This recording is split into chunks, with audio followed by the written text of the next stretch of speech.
Most bike channels focus on large capacity bikes.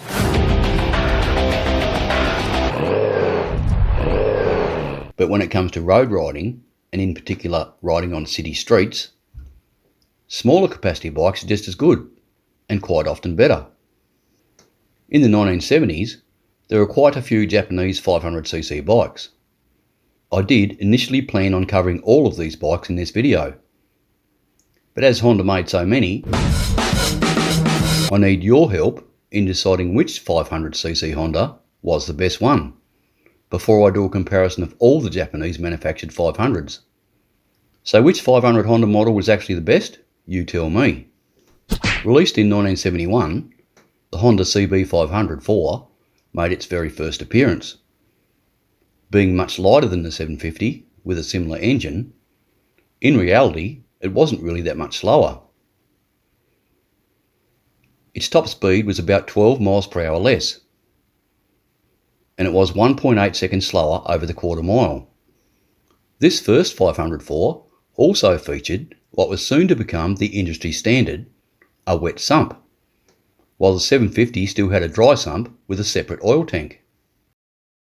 However, the 750 had substantially more torque, but Honda addressed this a couple of years later by increasing the capacity of the 500 to 544 cc's. And the CB550 was born. Adding a few more cc's transformed the bike's performance, giving the bike 10% more torque and 3 more horsepower.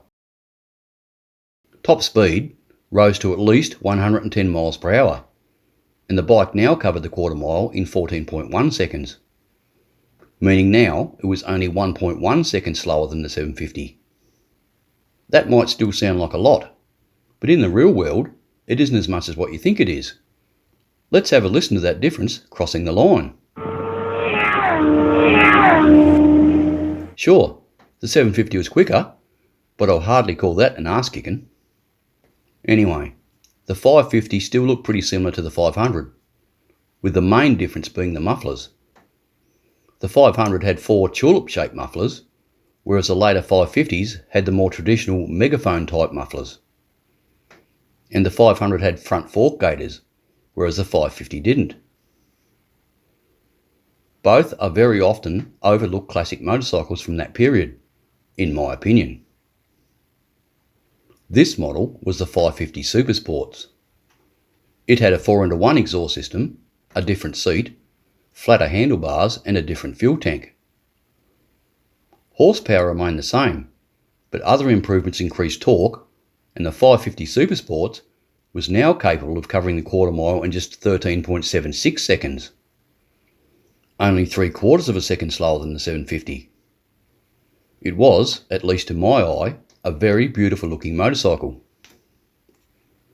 The very same year, 1975, Honda also released a twin-cylinder 500.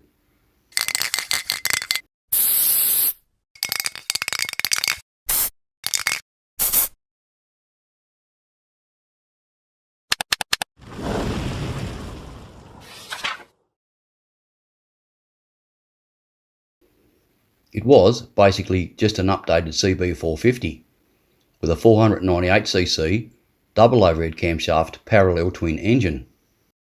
According to the majority of reports that you will see online, the bike only produced 34 horsepower, but this is very misleading because that figure, although true, was actually measured at the rear wheel. At the crank, the bike actually produced 42 horsepower. Still a fair way short on the 4-cylinder 500s, but it had more power and in particular more torque than it was given credit for. Unfortunately though, the bike did suffer from excessive vibration, and even though it had a rubber mounted seat, rubber mounted handlebars and very thick foot peg rubbers, it still transferred a lot of vibration to the rider. And in the majority of period road tests at that time, it was not a highly rated motorcycle for this reason alone.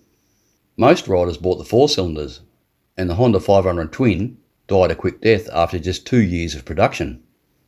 In 1978, Honda released yet another twin-cylinder 500cc, This is a joyous occasion. Very practical. Good on gas. Now you can visit the whole congregation. You started here. This is the clutch. And it was something that had never been seen before from a Japanese manufacturer. This bike, of course, was the CX 500. Initially, the bike was met with a lot of scepticism, and I must admit, it was somewhat odd looking. It also had a very unusual engine configuration. It was an 80-degree V-twin. It was also liquid cooled. It had 4 valves per cylinder, which were all operated using push rods, as well as Honda's new Comstar wheels, which had tubeless tyres fitted. Depending on the model year, the bike produced about 50 horsepower. The engine itself was extremely easy to do maintenance on, and the bike also featured a shaft final drive. These engines love to rev, and while it may have only been a 500cc, it is quite a large bike, with plenty of torque, and it would very easily carry a rider and passenger, plus enough gear for long distance touring. It may not have been anywhere near as sporty as the 554, but it was still a very solid and very reliable bike, which would do pretty much anything you wanted. How do I know? Because I had one, and I absolutely loved it. So give me a hand with a future video and tell me which 500cc Honda from this era you think was the best one. Cheers!